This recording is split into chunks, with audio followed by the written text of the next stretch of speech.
Today we'll be learning all about Elranatamab, how it works, how it's being used, and how it compares to other bispecifics. We chose today's topic because new therapies are constantly being developed, and we know that being prepared for these new therapies helps us make informed decisions about new treatment options. So our speaker today is Dr. Alexander Lesokhin. He's a hematologic oncologist at Memorial Sloan Kettering Cancer Center in New York who specializes in myeloma and immunology. His research work involves developing innovative ways to use the immune system to treat cancer. He conducts clinical studies of medicines that enhance the immune response, as well as laboratory studies aimed at understanding how cancers such as multiple myeloma are able to evade the immune response, with a goal of developing new ways to treat myeloma patients. Dr. Lesokhin completed his fellowship at MSKCC and his residency at New York Presbyterian Hospital, Columbia University Medical Center. He earned his medical degree at the Albert Einstein College of Medicine in New York. And with that, I will turn the time over to Dr. Lesokhin. Thanks for the intro. Let me just share my screen. I have about 452 slides, so Perfect. Try to get through those in about 15 minutes.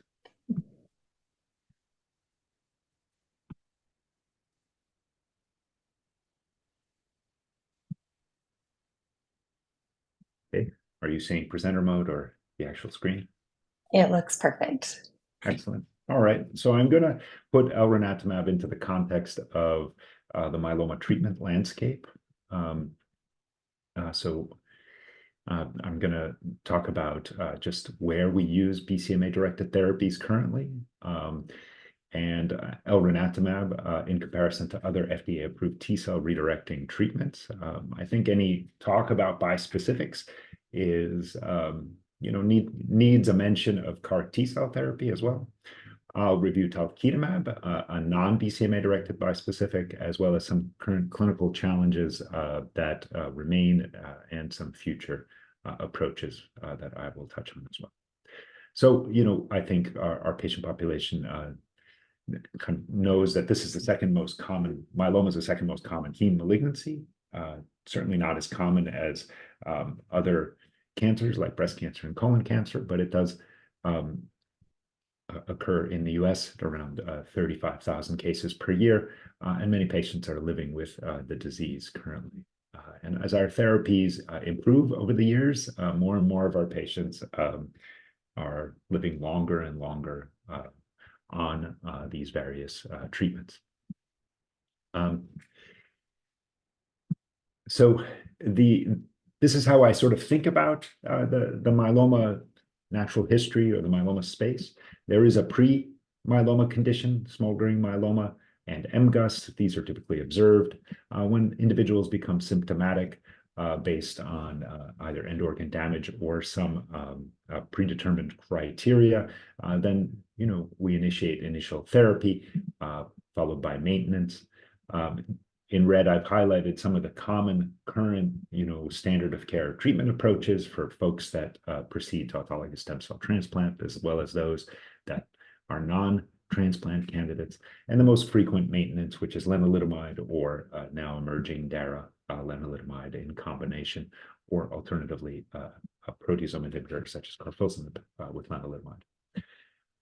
At the time of relapse, individuals are typically lenalidomide exposed, but not refractory, and so a variety of regimens can be used in this setting. And it's when these treatments no longer work, this is when the BCMA-directed therapies are applied. Elranatamab is one of them, and I've listed several here, and I'll get into all of the nitty-gritty here in a minute. And then, if these therapies don't work or if they stop working, then, there obviously are clinical trials, but also now Talquetamab and other bispecifics in development in that space as well. So what are, bispecific drugs? So they're based on antibodies, or kind of protein that our body naturally makes to fight off infection. Our plasma cells make antibodies. But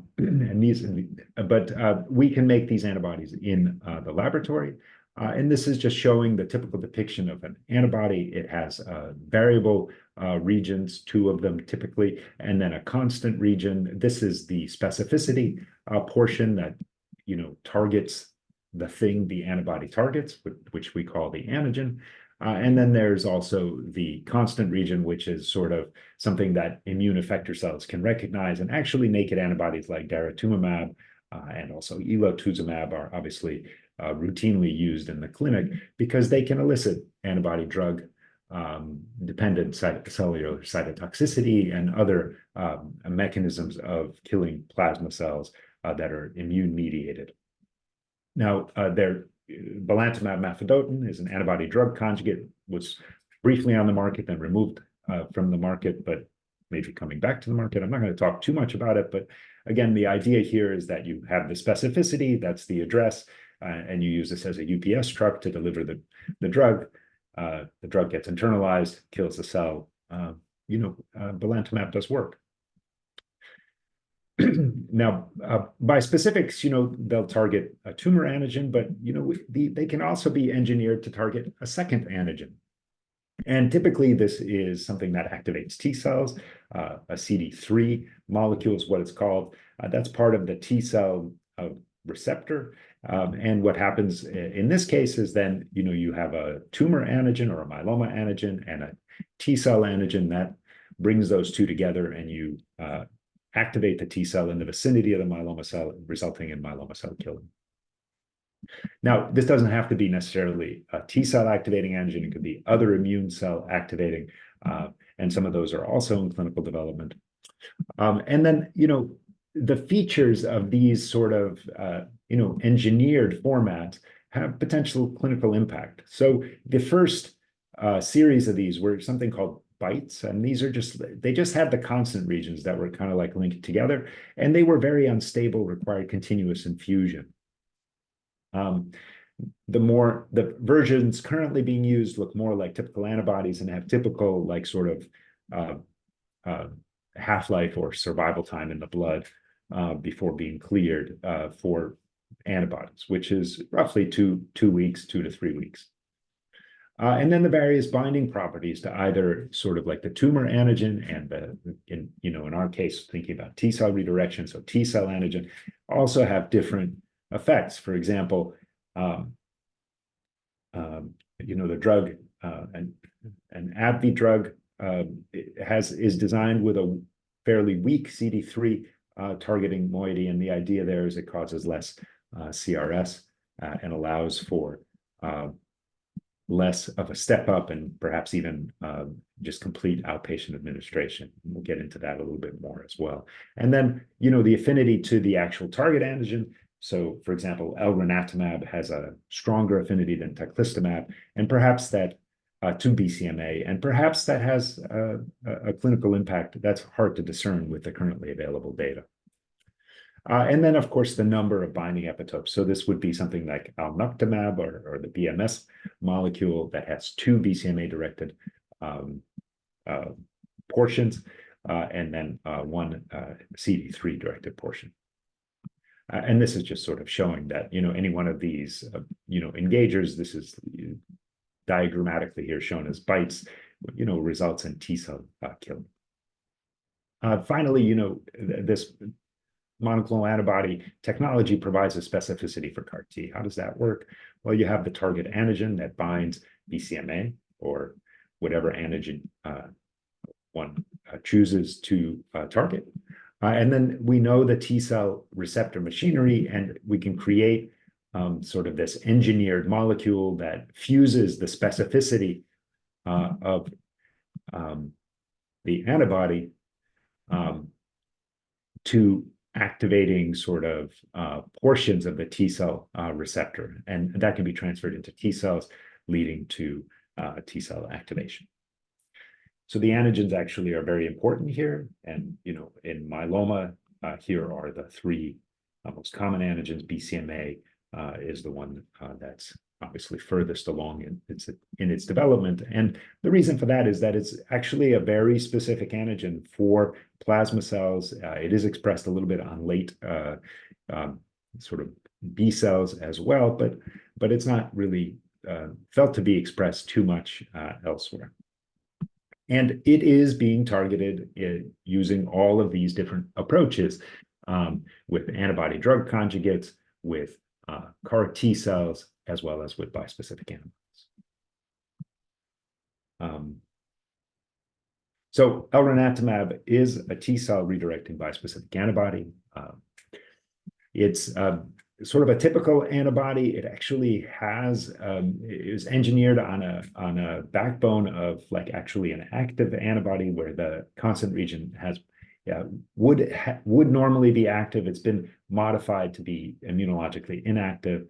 It has a fairly high affinity for the BCMA antigen relative to some of the other available molecules. And it's now FDA approved based on this sort of phase 2 study called Magnetism-3. This was a study for patients that had been exposed to a proteasome inhibitor, an immunomodulatory drug, and an anti-CD38 antibody. It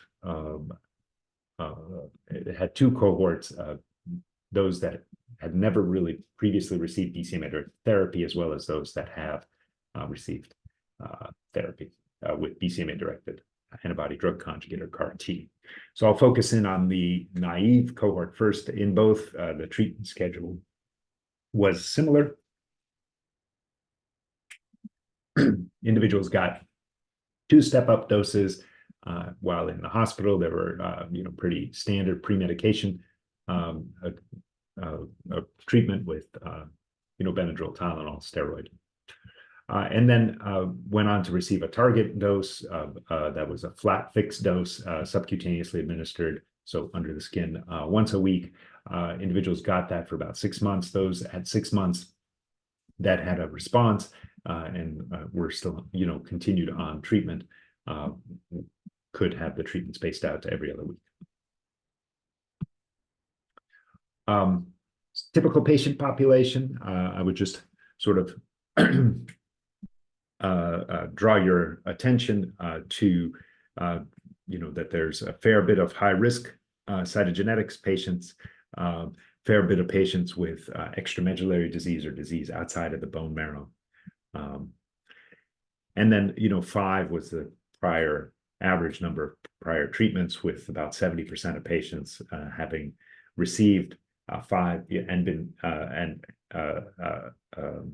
received 5 different types of treatment. This includes anti-CD38 antibodies, both of the commonly used proteasome inhibitors, Velcade and carfilzomib, as well as lenalidomide and pomalidomide. And then about 40% were refractory to those 5 lines of therapy.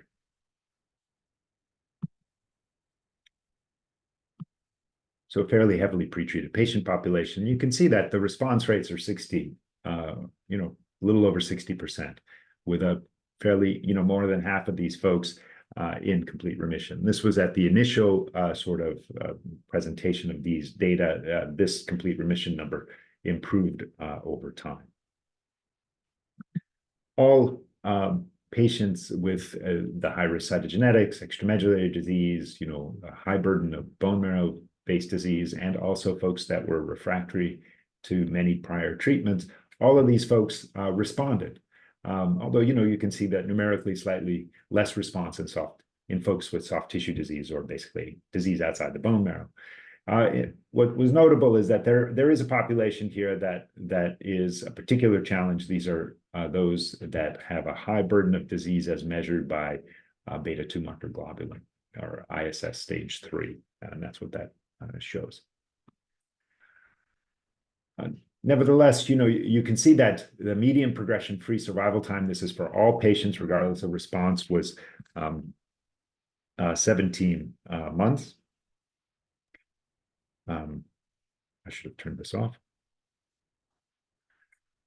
And that duration of response, actually, the median duration of response with 2 years of follow-up has not been reached, which is really quite impressive, considering that in individuals, particularly penta-refractory or those that are highly refractory, we really expect responses prior to the availability of bispecifics that would last 4 to 5 months. And here, median survival also at 2 years is really not is not fully matured. So what are the common side effects? I think the most common, obviously, is CRS. So this is a syndrome of, it's called cytokine release syndrome. This is a syndrome of T cell activation. We are bringing the T cells to the tumor. They're activated. They start to release signals that are called cytokines that signal danger, come help, come help. And this results in individuals getting a fever most commonly, but occasionally a drop in blood pressure, a requirement for oxygen with more significant CRS reactions. This can also result in changes in something called ICANS, or sort of changes in how people think. Folks can become confused. This is fortunately, in the context of bispecifics, a fairly rare event, more common with CAR T cell therapy. And then the other important issue with bispecifics, and I think with all BCMA-directed therapies, is infections. And I will get into this a little bit more here. So they're reported in about 70% of patients. And we grade them based on severity. Grade 3 or higher requires hospitalization and intravenous antibiotics. And several patients did pass away during this trial due to infection. At the time that this study was developed, this was really at the peak of the COVID-19 pandemic. So you can see that about a third of patients had COVID.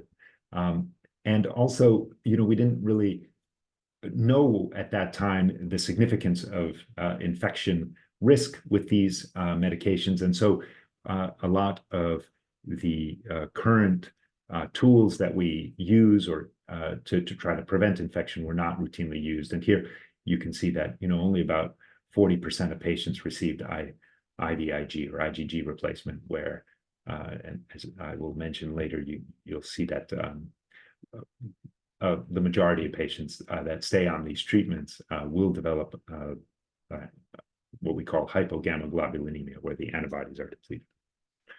The other thing that was noted here is that there are sort of opportunistic infections that normally we don't get, but when immunity is suppressed, they can get a viral, viruses can get reactivated.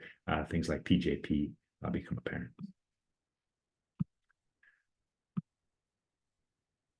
Waiting for the slide to advance. There it goes. All right, so then CRS occurred in about 56% of patients.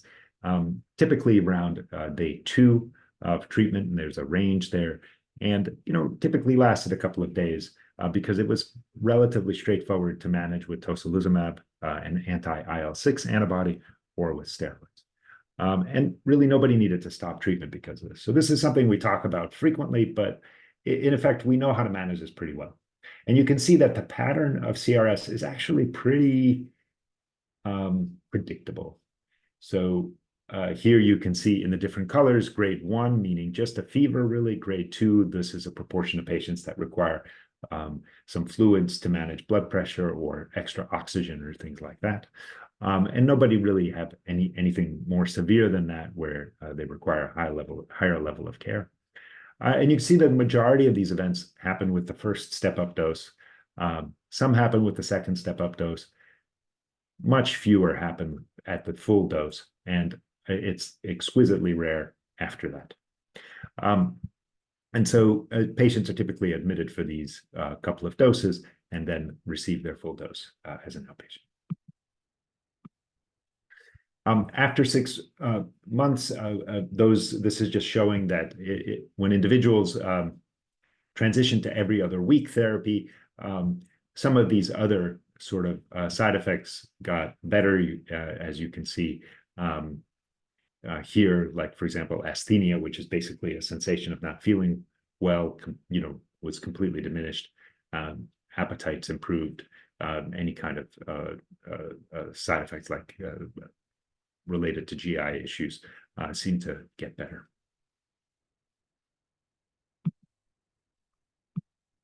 So what about the BCMA-directed, or sorry, individuals that previously were treated with BCMA-directed therapies? This was an analysis that actually included the MagnetisM-3 patients, but also across the entire sort of Elranatamab program. Anybody who got prior BCMA was included. And you can see that, again, this is a fairly typical patient population. Lots of high-risk cytogenetics, a lot more extramedullary disease.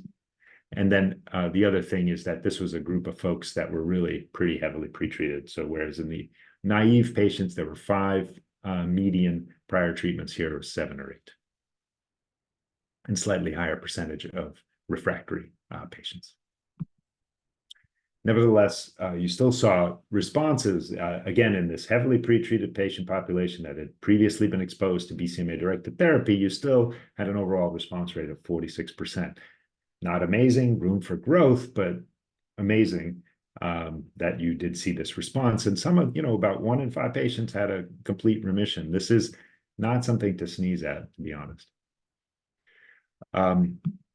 And the other thing is that among responders, particularly patients that had received prior CAR-T, really had fairly durable responses. The follow-up here in this report was fairly short, around a year, so it remains to be seen how long these actually last. And this is the progression-free survival time. Again, better in the CAR-T cell therapy group. Now, or previously treated with CAR-T cell therapy group. Now, Elranatamab has been FDA approved as of August of 2023. But it's not the only BCMA CD3 bispecific out there. Teclistamab was actually approved in October of 2022. And that was based on this data from Majestic-1. Again, Teclistamab is quite similar to Elranatamab in that it's BCMA and CD3 bispecific antibody. It's not given as a flat dose. It's given in a weight-based dosing. And it's a humanized IgG4, which means it's immunologically silent, that a constant region does not interact with effector cells of the immune system. So this was, again, a triple class exposed, similar to the Elranatamab patient population, individuals that had a prior proteasome inhibitor, an immunomodulatory drug, and an anti-CD38 antibody. And greater than 3 prior lines, no prior BCMA-directed therapy was permitted. And folks received step-up dosing, 2 step-ups, and then weekly at subcutaneous treatment at 1.5 milligrams per kilogram. And there was an option among those that respond to transition to every other week, although it was not sort of like timed. Again, a fairly typical myeloma patient population. Would just draw your attention to, there's 30% pentadrug refractory patients. Just sort of compare some of the, again, it's very difficult to compare these compounds to each other across different studies. They were done at different points in time. But, you can kind of look across and say, okay, maybe there's a little bit numerically more extramedullary disease in the Elranatamab group, and maybe numerically they were a slightly more refractory group, as you can see here. So be that as it may. Response rates were around 63%. This is data presented, I think, with 23 months of follow-up. About 45% of these folks ultimately achieved a CR. And a fair proportion in both of these studies, both the Elranatamab and Majestic-1, the Teclistamab study, had negative minimal residual disease at the 10 to the -5 level. So progression-free survival overall was 11 months, but about 27 months for those that achieved a complete remission. And again, duration of response also 27 months among those that achieved a complete remission. CRS was also most commonly grade 1, but there were, of course, some grade 2 events, very rarely a grade 3 event. That's when someone requires additional blood pressure support.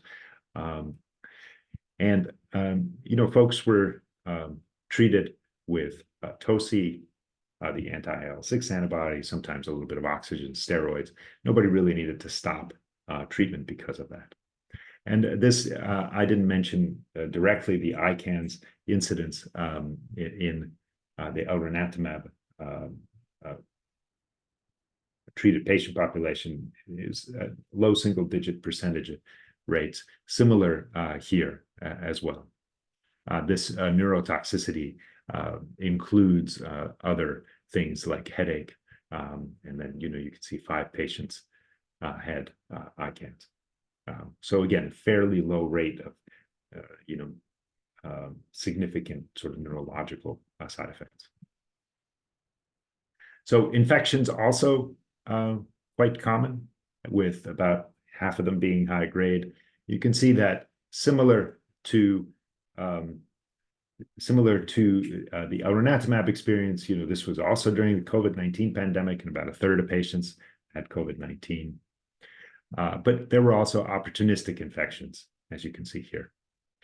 And then, similar to the Elranatamab experience, hypogammaglobulinemia, or kind of the loss of antibody production, was pretty typical for those that stayed on treatment. So I think, the BCMA CD3 BiTEs, or bispecific T-cell engagers, are really effective therapies. Have 60 to 63% single agent overall response rate in people that have had that are refractory to 3 prior classes of medicines. There is a response rate that's pretty meaningful, I think, among those that had previously received BCMA CAR T-cell therapy or BCMA antibody drug conjugate therapy. The responses are deep and durable. CRS and ICANS is fairly predictable with step-up dosing, and hospitalization is recommended for the initial dosing. And infections, I'll talk a little bit more about what we're currently trying to do to monitor for this and to prevent severe infections. But this includes really trying to manage low antibody therapy with antibody replacement, and then adjusting dosing interval frequency. Now, so I've talked mostly about Teclistamab and Elranatamab. These are FDA approved. There are other BCMA-directed bispecifics that are fairly close, with Linvoseltamab likely to be next in line for approval. And so it just remains to be seen how all of these will kind of get used across the myeloma natural history. These are certainly being evaluated in earlier lines of therapy. The AbbVie drug doesn't require as much inpatient time for administration, if any, and it can be administered once a month. Whether or not that plays out to be something that makes it more likely to be utilized down the road, I think remains to be seen. So I think any talk about bispecifics targeting BCMA has to kind of include CAR T, because this is the question in the clinic. If you're in a treatment space that requires a BCMA-directed therapy, CAR T or bispecific? Well, that is the question. Not an easy question to answer. So, CAR T-cell therapy is more complex in its logistical sort of application. In that, individuals need to have this procedure called leukapheresis, where their lymphocytes are collected and then sent out for manufacturing. And then a viral construct is used that transfers this that sort of mixed molecule that includes the antibody portions and the T-cell activating portions in it into an individual's T cells. And that is what a CAR T cell is. Once sufficient CAR T cells are made, they then undergo enrichment and expansion, and then they go through several layers of testing to make sure that there's no infection in the product, that there's adequate CAR T cell construct present, that there's an adequate number of viable cells. And once all of that is complete, then the product is released. The patient receives a preparative lymphodepleting chemotherapy, and then the CAR T cell product. And while this process goes on, which can last anywhere from 4 to 8 weeks, sometimes bridging treatment is needed to keep the myeloma in check. There are 2 products that are currently FDA approved, ide-cel and cilta-cel. I'm just going to review sort of the earlier trials, the phase 2 trials that led to their approval. You can see that, at least patients treated were of similar age, maybe a little more extramedullary disease in the ide-cel patient population, maybe a little more numerically high-risk cytogenetics in the ide-cel population, and pretty refractory patient population, 6 prior lines of therapy. Overall responses are really quite impressive, with pretty high complete response rates, particularly in cilta-cel, like 80%, 82%. This needs to be updated to 33 months. Neglected to update that in this slide deck, but bottom line is that median PFS is shown here, 34.9 months for cilta-cel, 8.8 months for ide-cel, although this incorporates lower, intermediate, and higher doses. For the highest dose, it's a little bit better than that. And this is the amount of follow-up time. CRS occurs in most patients, and a reasonable proportion of high-grade CRS.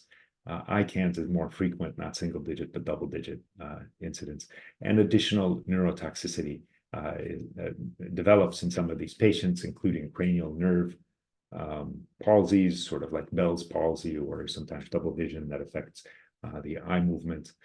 And then there has been like a Parkinson-like or movement disorder that has been described more with cilta-cel, but also with ide-cel. So these are sort of the PFS curves, and that the PFS around 11 months for the dose, the 450 dose. And of course, these aren't side-by-side comparison of studies, but at least numerically, the PFS for cilta-cel looks better. These therapies have entered earlier lines, or are now approved, ide-cel for in the 3rd-line treatment space, and cilta-cel in the 2nd-line treatment space. This is based on these studies that looked at individuals that had in ide-cel 2 to 4 prior lines of treatment, and there was several regimens that could be chosen. Prior DARA exposure was required, and then crossover was permitted in this study. In CARTITUDE-4, 1 to 3 prior lines of treatment, lenalidomide refractory patients were required. There was no crossover, and individuals received DARA-based regimens as controls. And so in both cases, the progression-free survival times were favorable for the CAR T-cell experience. So there's no head-to-head comparison between these. Both products have impressive response rates in relapse refractory myeloma. Maybe there's a higher proportion of extramedullary disease, high-risk cytogenetics with ide-cel, but there's higher complete response and MRD negativity with cilta-cel. I think the advantage of CAR T-cell therapy, when one thinks about bispecifics that are administered chronically, CAR T-cell therapy is a one-and-done treatment. The challenges are the manufacturing time and the need for bridging therapy.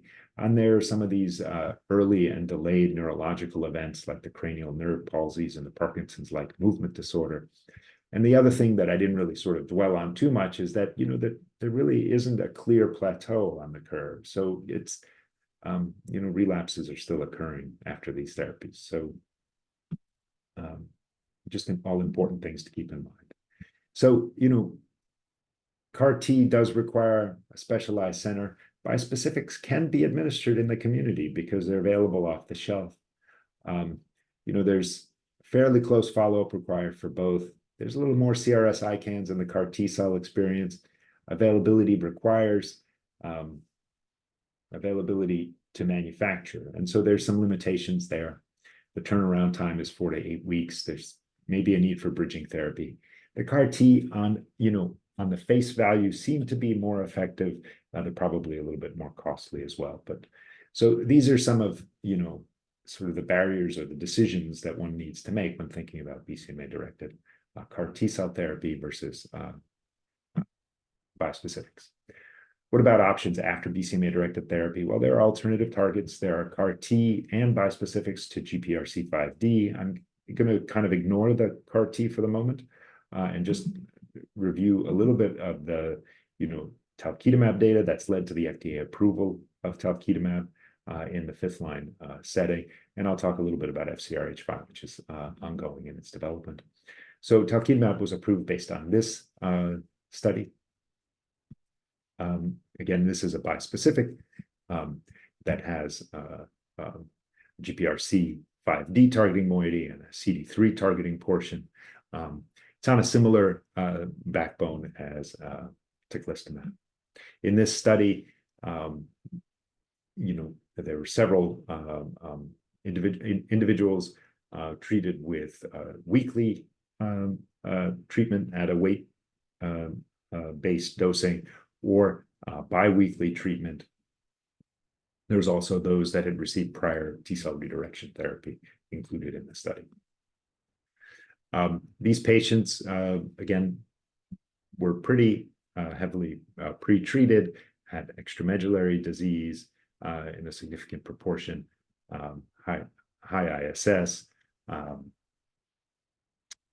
then, were fairly refractory. And here you can see those that received prior DARA, those that received were refractory to 3 prior classes of drugs, as well as those that were refractory to 5 classes of drugs. Response rates were quite impressive. And you can see that it doesn't actually matter what you were refractory to. Response rates were quite high in all groups.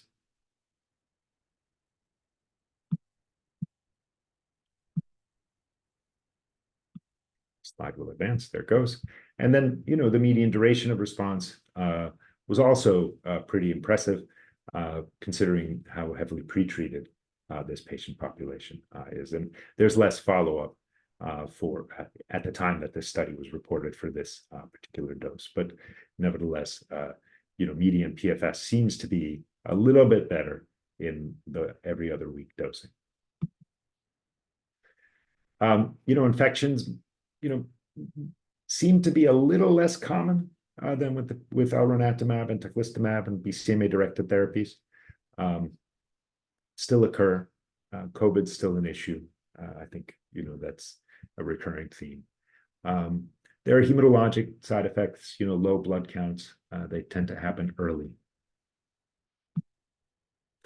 I think one of the, challenges of this drug are the, basically the skin-related and nail-related and sort of GI side effects, dry mouth, dysphagia, decreased appetite, weight loss. Of course, CRS is the most common thing that is observed with this, but these other side effects are the ones that I think our patients find to be the most difficult to manage. This is just a little bit more about CRS,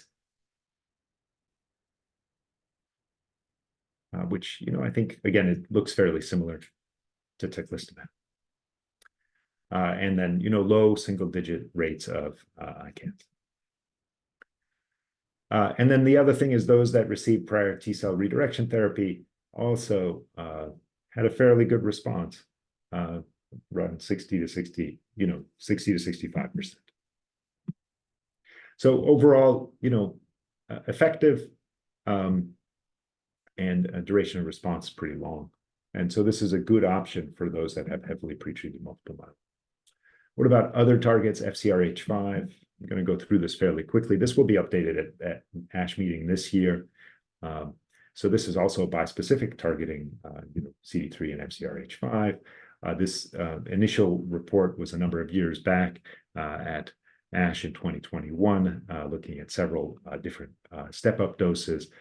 Typical myeloma patient population, pretty heavily pretreated, a fair bit, and had prior anti-BCMA-directed therapy. You can see that at a dose level between 132 and 198, a target dose level, responses were about 57%. Pretty impressive as well. And CRS, it was the most common side effect, as is the case, I think, for all of these therapies.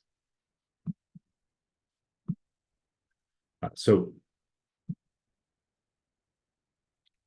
not all patients respond to these treatments. So there are several mechanisms of resistance that are important to sort of think about. Some are related to loss of the target expression. Some are related to not having the right kind of T cells, or the T cells being kind of exhausted or not ready to act. And some have to do with sort of the microenvironment, like how like extramedullary disease classically is much more difficult to treat. So antigen loss has been described both with BCMA loss and GPRC5D loss. We've also seen it. You can look at patients that have had prior BCMA-directed therapy and, sort of see that the BCMA is lost. So this is prior to BCMA-directed therapy. You can see some brown here, that's BCMA, and there's no brown. You still see the plasma cells though, but there's no brown. So BCMA is lost. So that's sort of an argument for targeting more than one thing. In this case, showing some preclinical data of targeting GPRC5D and BCMA. And this is being evaluated in the clinic, both with CAR T cell that target both, as well as having, like a CAR T followed by a bispecific, or Teclistamab followed by CAR T, or dual bispecific therapy. So the redirect study, Teclistamab, Talquetamab, which has had some very encouraging early data, or Elranatamab and Teclistamab, which is opening in Europe. So there are other, real world considerations. So CRS, can we move to outpatient administration? And then infections, what can we modify? So infections are, an issue for BCMA-directed therapies. They seem to, occur at pretty similar incidents early on, but they're with between CAR T cell therapy and BCMA-directed bispecifics, but the risk continues with BCMA-directed bispecifics, perhaps because of the chronic treatment approach. And so there's monitoring that happens, as well as IVIG replacement. There's a good rationale for IVIG replacement or antibody replacement, and this is basically shown here. This is a post hoc, or after the fact analysis of the MagnetisM-3 program, and you can see in the blue that infections were diminished among those that had antibody replacement therapy. And those that have, in this case, this is showing folks that had infections based on if they had low antibody levels or not. And you can see that low antibody levels clearly had an impact on infections of any kind of sort of pathogen here listed. So, antibody replacement therapy probably has a benefit.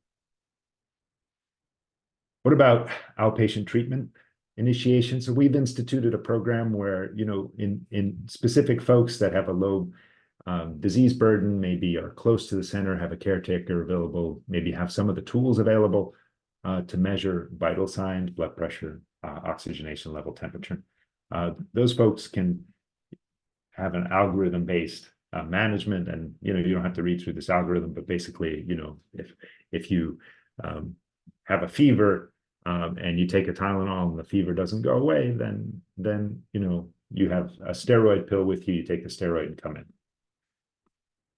There are others that have used, prophylactic tocilizumab administration. That doesn't completely eliminate CRS, but it does reduce its incidence. And sort of the other thing that we are doing is using a remote patient monitoring approach as well, and that's something we started more recently. And this basically, we give folks a kit that measures, their vital signs, their blood pressure, oxygen level, temperature. Some of these are wearable devices, and then these are monitored centrally, and individuals are sent in if they need. And this is an FDA-approved product, and it's being used at a variety of centers. So, CAR T and bispecifics, are quite effective, but there's some challenges, right? CRS ICANS as a class effect, it's manageable, but necessitates inpatient care early during treatment. Updated management strategies are in the works. There's neurological toxicities, ICANS, little less with things like Elranatamab and Teclistamab, and similar, little more with CAR T cell therapy. There's infection risk, and IVIG is something that's being routinely used. Prophylaxis for opportunistic infections that's available to us is also used. Then resistance to treatment. Not everybody responds. This is a challenge. So combinations and sequencing of therapies is an ongoing area of investigation. So lots going on in myeloma in T-cell redirection. And with that, I'll stop, and thank you all for your attention. I think I went well over the time allotted, and I apologize for that. You are great. I know our audience always appreciates all that great information and the opportunity to hear from the experts. So thank you so much. We'll jump in and just get a couple of questions. We had a quick pre-submitted question that was asking about what your thoughts are on new trispecifics that target both the BCMA and the GPRC5D receptors. Yeah, those are interesting molecules. I mean, the bispecific combo study targeting GPRC5D and BCMA using separate antibodies, Teclistamab and Talquetamab, together has a very high response rate and seems to be quite effective in extramedullary disease. That particular population of patients is being separately evaluated as an individual cohort. Whether or not the trispecific is a better approach versus, two drugs given simultaneously remains to be seen. I think a lot of it has to do with how well you can tune, targeting one target versus the other target, and how that works out on a patient-specific level. I think we will see. It's certainly nice to combine targets if you can. Yeah, absolutely. Another question is talking about sequencing of the medications. Is it better? Of course, I think that's $1 million question. Is it better to start out with a CAR T versus a bispecific? And then another follow-up in here as well, would it be a good idea to harvest T cells ahead of time for later therapies down the road? So 2 questions in one there. Yeah, I think the idea of harvesting T cells, a priori before pursuing something like a bispecific, is an interesting concept. I would say that we're not set up to do that as a community.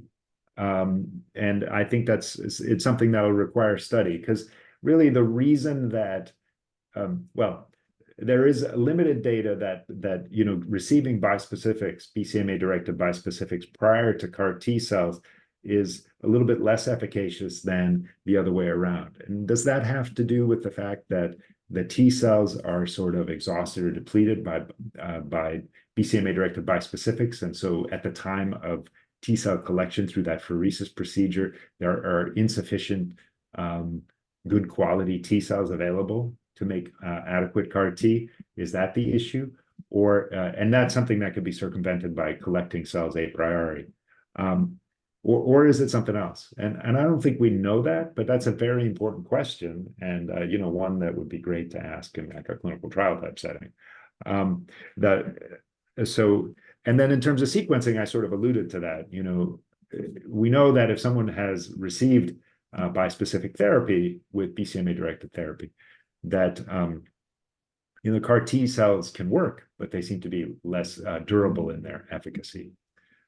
Whereas the other way around, it seems that if you receive BCMA-directed CAR T cell therapy, that bispecifics can work more effectively. And perhaps that has to do with sort of immune recovery because you're off treatment for a period of time, be it a year or 2 to 3 years depending on which product. And depending on, I've certainly had folks that I've treated with ide-cel that have had, 2-year-long remission durations. So I think, it's hard to really know that one is, they're not, you can't compare the two patient populations. But anyway, suffice it to say that there's a time off treatment, and maybe that's why the bispecifics might work better in that space. Perfect.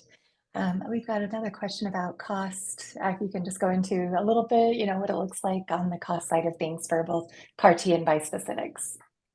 Yeah, it's a great question. I have to say that I'm kind of, I don't want to say willfully ignorant, but I spend my time sort of focusing on getting the best treatment I can for my, the patients in front of me, whether it's on trial or off trial. I think all these treatments are costly, and because there's a chronic administration cost to the bispecifics, which adds up, and the CAR T, there's an upfront cost, and it isn't.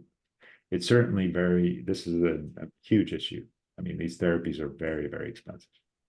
Yeah, and as you mentioned, the time involved with bispecific therapy and getting in for those additional treatments, it all is one of those things that you have to weigh when making those decisions. So that's very good.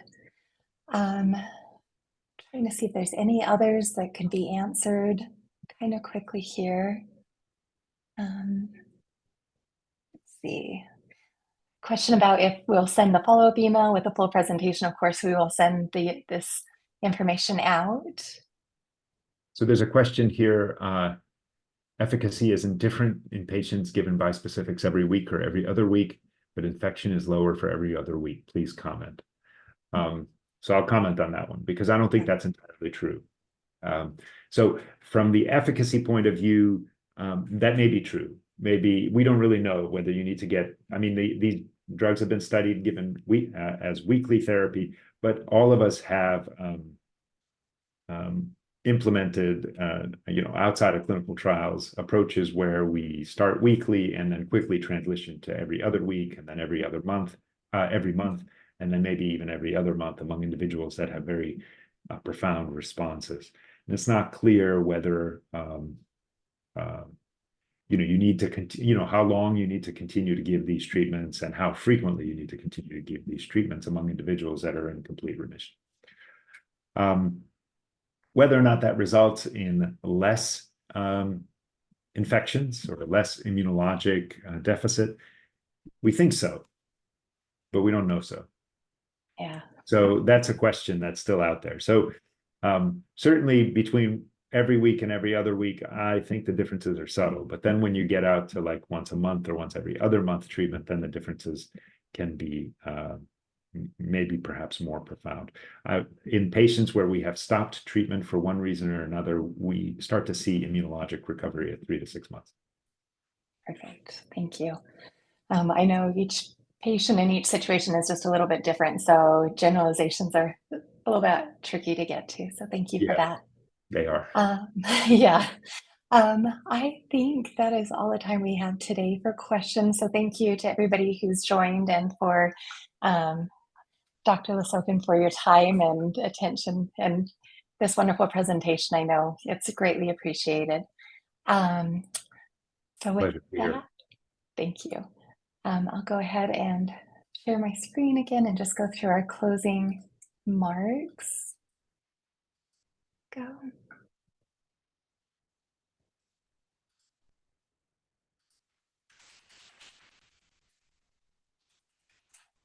All right, so as you leave today's session, we would appreciate you taking the 2 to 3 minutes to fill out the survey about your experience today.